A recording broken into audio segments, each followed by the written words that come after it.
of joy for 4,000 nerds around the world, or at least those who aren't on the hate train. Why? Well, because after 9 months, we've finally got concrete details on the relaunch of Heroscape.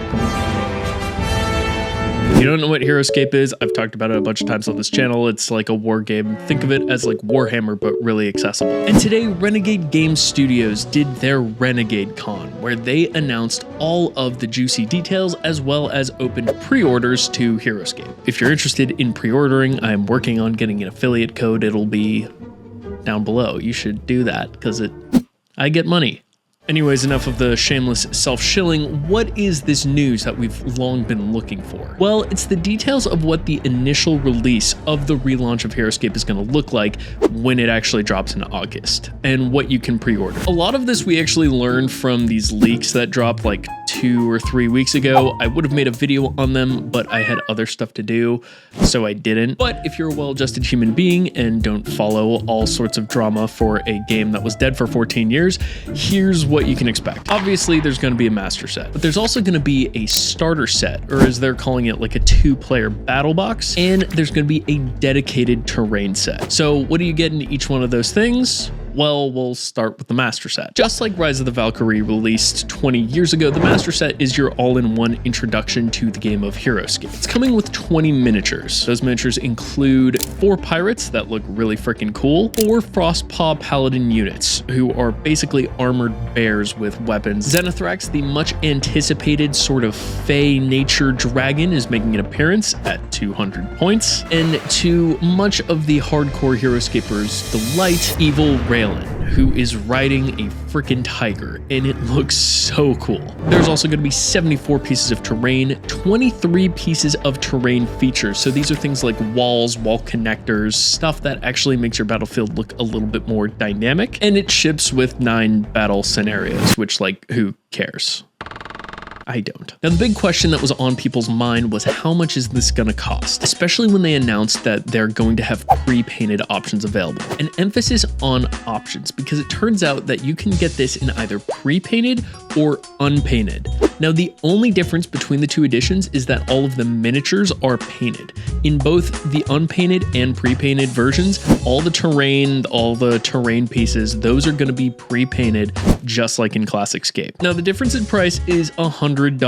So the unpainted version is going to be $125, and the pre-painted deluxe edition is going to be $225. I'm probably going to get the pre-painted version, because what's the point of working 2 jobs if you're not going to get a pre-painted version of a recently resuscitated wargame? Now, let's talk about the 2-player battle box, which I don't really know how this is a 2-player battle box, because it comes with 6 figures. So that's like 3 figures each. That's not really a good game of Heroscape. Those 6 figures are Hida the Spring Runner, Anshu the Velkin Eye, Awashia, Master of Tides, who looks really cool, Erna, Killian Vane the Third, and Fiambani the Void Siren. Now, those last 2, in case you didn't notice, are very piratey, which probably synergize really well with those pirate squads that are in the master set. Hello, Editor Austin here. I can't believe I forgot to talk about this. You might be watching this and wondering, wait a minute, what about that whole controversy where Renegade threw out all of Avalon Hill's designs that were playtested with the classic stuff?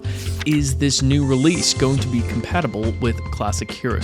Well, it looks like Renegade walked it back. All of the designs in this Age of Annihilation release are the original designs that Avalon Hill, the whole War Council made up of all the customs creators, put together.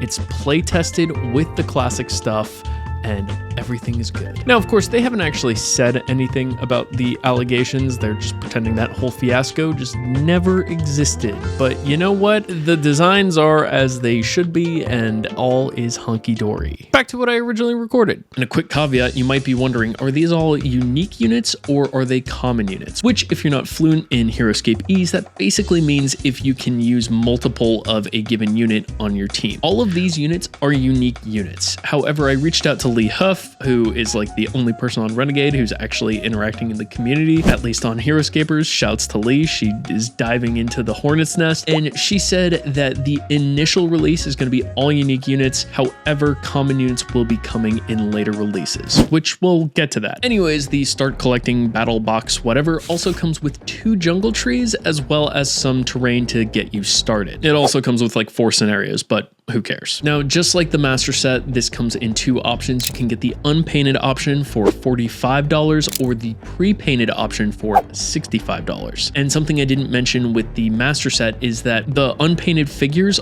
have a wash on them, so you can see all the details. It actually looks really good, and it's going to be like that for both the master set and the start collecting battle box thingamajig. Now, before we move on to the terrain set, Renegade said that if you pre-order the master set or the 2-player battle box thingamajig, you will get Sergeant Drake Alexander riding a jetpack, which, if you don't know what that means, Sergeant Drake Alexander is basically one of the few very recognizable figures from Heroscape. He has built this sort of following around him. Fun fact, he was named after the original designer's 2 kids. It's a big deal. But if you're not fully ready to pre-order because you just watch my RPG videos and you're like, what's Heroscape? But then you want to get into it and then you're like, oh no, I missed out on Sergeant Drake. What's really cool is that Renegade will be making the exclusive units available for everyone on their web store just after a certain bit of time, which I like. And there's been a lot of debate over that in the months leading up to this. Anywho, the terrain set is pretty simple. It comes with 3 jungle trees and 6 pieces of underbrush or whatever, and that's gonna be $50. Some people think that's a ripoff because the 2-player battle box comes with a lot of the same terrain. You get 2 trees and then like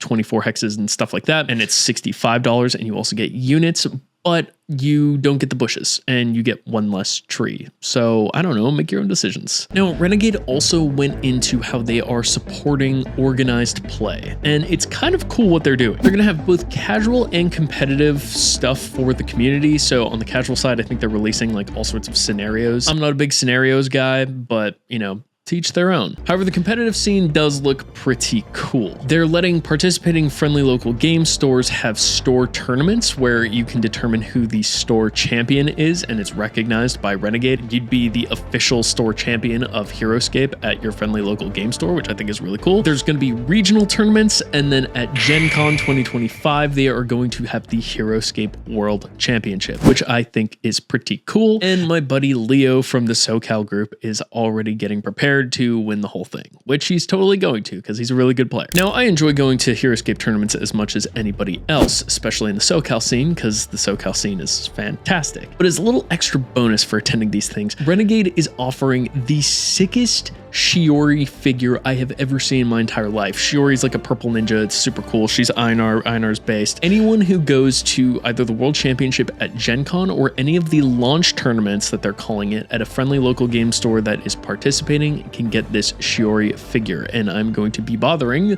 the game store that we all play at to be a supporter because I want this figure. It looks really cool. I have 2 more bits of news to share, and then I'm gonna edit this thing and post it. Renegade also talked about the Heroscape Battle Network, which I think is an app. It includes tournament software, which should make running a Heroscape tournament way easier. It also includes an army builder. It has your player ranking, which I'm super curious as to how that is gonna work, as well as it has player achievements, and you can even make a custom player profile. All of this I think is super cool to add to the experience, and really, I don't know, it makes it like a video game. It's super cool. I'm stoked. What more is there to say? And the final piece of news is that Scott, who I have a very love-hate sort of disposition of, said that Wave 2 is coming in the fall, which means that, yeah, Heroscape's back, and they're releasing at least 2 waves of it. So we should all be really excited. So don't comment, oh, I really hope this comes back. It's coming back. Like, how many times do I have to say that? There's pre-orders. Hopefully I'll get my affiliate link soon so that you can give me money. It'll be in the description. That was pretty much everything we learned at Renegade Con. Some people are really pissed. They're really butthurt about the price, but you know what? I'm not really going to talk about that because this space is toxic enough as it is. If you want to know more about Heroscape, here's a playlist with every single video that I've made on this stupid resuscitated wargame. And thank you so much for watching.